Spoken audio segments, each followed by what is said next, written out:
People were telling me, hey, you can't go play Patrick Bateman, it's career suicide. I'm Batman. And I was like, bring it on. I definitely want to do that.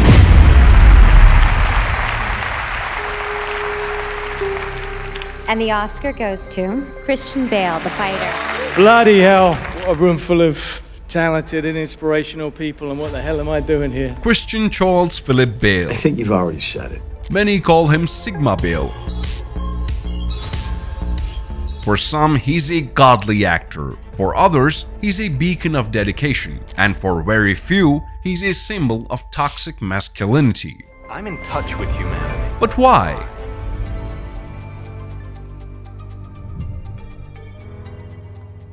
Some say it's because of his iconic roles as Bruce Wayne, Dick Cheney, and Patrick Bateman. Others say it's because society has gone mad. But even if that were true, there is more to the story than that. So let's go back. Faster, faster. Stop. Right there. 1974. Christian Bale was born in Pembrokeshire, Wales, and Bale had a very early start to his career. His family was always moving from country to country, since his dad was a pilot and his mom was a circus performer. Through their numerous travels, young Bale had seen a lot of the world. And so when his sister got cast in a West End musical, Christian Bale decided that he would become an actor professionally. Up until that moment, he had just appeared in a fabric softener commercial when he was 8 years old. Following his decision to start acting, he took part in a play called The Nerd that would serve as the foundation for his future career. He performed opposite the legendary Rowan Atkinson before he was Mr. Bean. On set, he took notice of how Rowan embodied the character he was playing. Outside of scenes, Rowan never talked to anyone on the set. He was thoroughly engulfed in his role at all times. It wasn't until after the play that Rowan introduced himself to Bale and other members of the cast.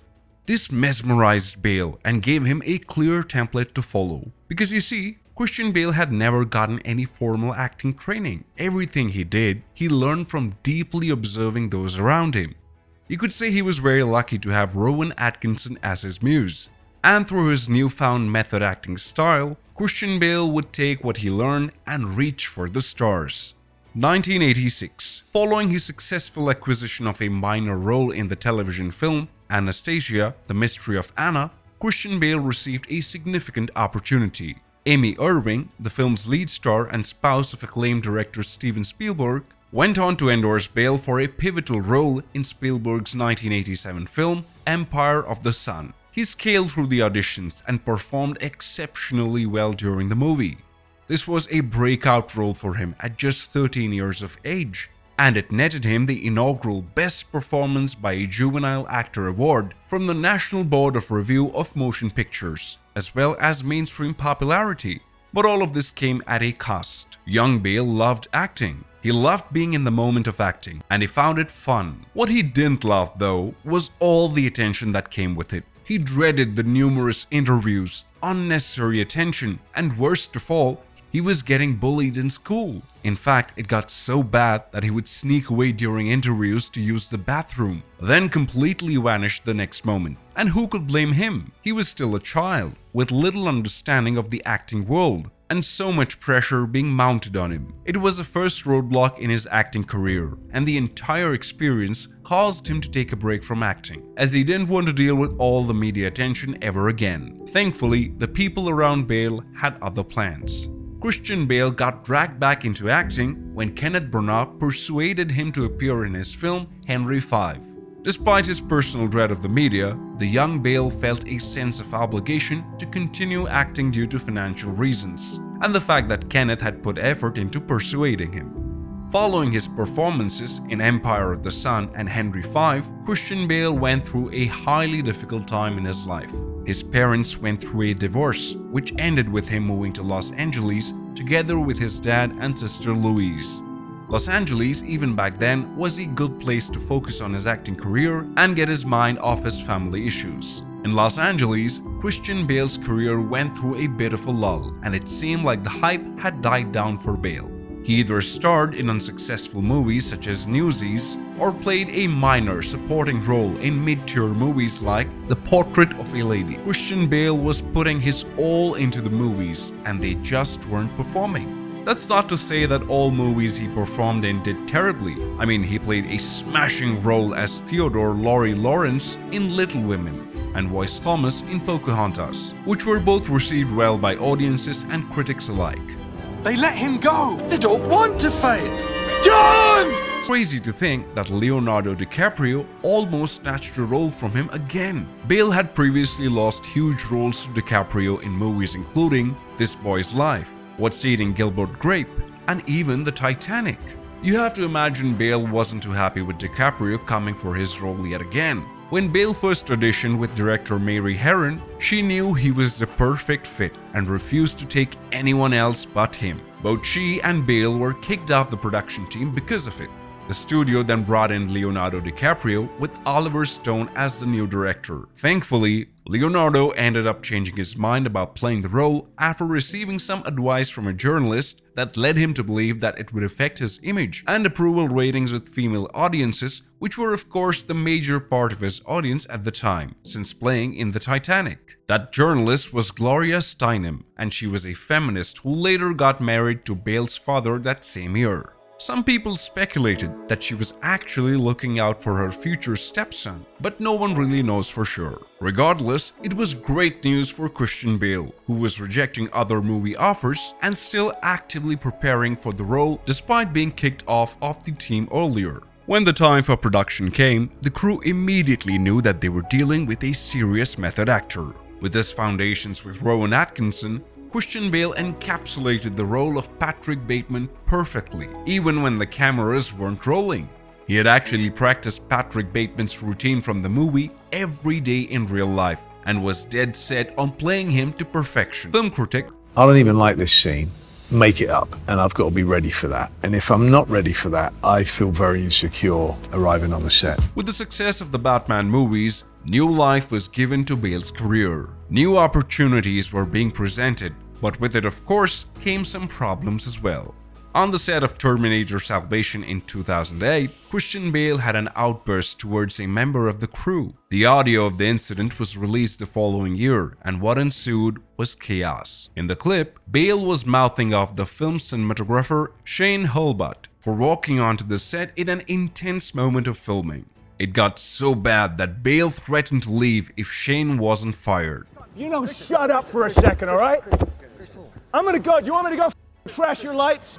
You do it one more fucking time, and I ain't walking on this set if you're still hired. There was a huge outrage from the public, with some people holding the opinion that the years of method acting had finally broken his mental state. He got too into the role he was playing. Eventually, Christian apologized publicly and said he had made amends with Shane, saying that what he did was inexcusable. Shortly before that, on 22nd July 2008, Christian Bale found himself detained by authorities in London. This followed a report filed by his mother and sister Sharon alleging an assault at a hotel. Subsequently, Christian was released on bail. He flat out denied the accusations and referred to the incident as a deeply personal matter. Ultimately, on 14th August, the Crown Prosecution Service announced its decision not to pursue the case any further due to insufficient evidence that could reasonably lead to a conviction. One could say that his characters were beginning to affect his personal life, which he keeps very private. These situations greatly reduced his public perception and gave him a lot to think about in years to come.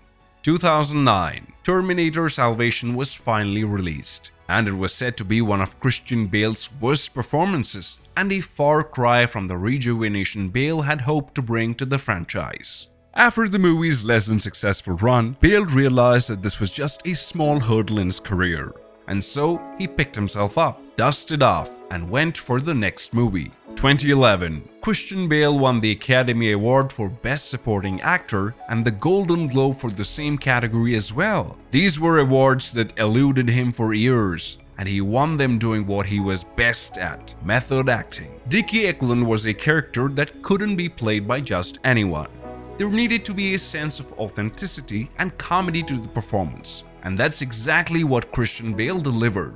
Prior to the role, he had lost 30 pounds so he could look as close to Dickie as possible. During filming, he was regularly hanging out with Dickie Eklund in order to play his role to perfection. They became close friends, and Bale thoroughly understood the mind of Dickie. All of that enabled him to perform exceptionally well in the role. But Christian Bale wasn't done. That same year, he would star in a historical drama film, The Flowers of War, which became the highest-grossing Chinese film of that year. Shortly after that, he would return to Batman to finish off the trilogy. The last installment of Christopher Nolan's Dark Knight trilogy, The Dark Knight Rises, grossed over $1 billion worldwide, surpassing its predecessor by a landslide. Bale's performance in the trilogy was regarded as the best portrayal of Batman on film, but Bale still felt he could have done better. After the Dark Knight trilogy, Bale stepped into the next phase of his career. He starred in films such as Out of the Furnace, The Big Short, and American Hustle. He was nominated for an Academy Award and a Golden Globe Award for his work in American Hustle. In preparation for the movie, he gained 43 pounds, shaved part of his head, and adopted a bad posture, which reduced his height by 3 inches and caused him to suffer a herniated disc. It was just another day at the office for Bale, as he would put his mind and body through any form of torture in order to play a character to perfection. Happy to say that it paid off though, as he was also nominated for an Academy Award and a Golden Globe Award for his work in The Big Short in 2016. In the movie, Bale portrayed Michael Burry, a socially awkward hedge fund manager set in the 2008 financial crisis. Bale once again met up with the real Michael Burry in order to understand his role better. It led him to deliver an outstanding performance that received critical acclaim. Christian Bale's career was almost complete, and after his role in Ford vs. Ferrari, where he had to lose 70 pounds and got another nomination for a Golden Globe Award, Christian Bale announced that he was no longer going to go through weight fluctuations for movies. It seemed like time had finally caught up with him, as the frequent weight fluctuations were beginning to cause him heart palpitations. Although that might seem like a sad story, it was not the end of his career. Christian Bale would go on to appear in multiple movies after that, most recently in Amsterdam and his role in Thor: Love and Thunder, where he played Gore the God Butcher. Throughout his entire career, Christian Bale held a unique acting philosophy. He never considered himself a method actor, but rather someone who is willing to completely immerse himself in a role. He always took challenges head-on, regardless of the opinion of others. For him, it was fun. For him, it was art. And the critics' choice is Christian Bale, The Big Short! That was just a lovely make-out session with my wife and with Adam and with Charles. Oh my lord. Your empire has already ended.